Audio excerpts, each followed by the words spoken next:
नमस्कार जी, पंजाब इंजीनियरिंग इंदौर में आपका स्वागत है। ये अपना हाइड्रो टायर मशीन है।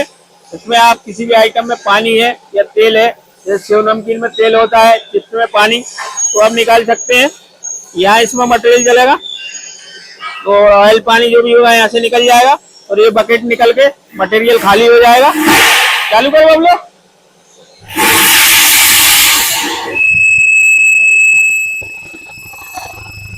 बंद कर दो।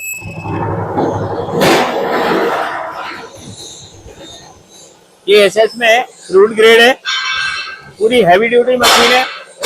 और इस मशीन को लेने के लिए आप हमारे नंबरों पर संपर्क कर सकते हैं। संपर्क करोगे तो मशीन ट्रांसपोर्ट के माध्यम से आपके घर भिजवा दी जाएगी। और भी हमारी कंपनी में कई प्रकार की ऑटोमेटिक मशीनें की सारी जानकारी इस बुक के अंदर दी गई है। यह बुक प्राप्त करने के लिए आप दिए गए नंबरों पर संपर्क करके व्हाट्सएप पर कुरियर एड्रेस वगैरह भेजोगे, यह बुक निःशुल्क डाक द्वारा आपके घर पहुंचा दी जाएगी। बहुत बहुत धन्यवाद।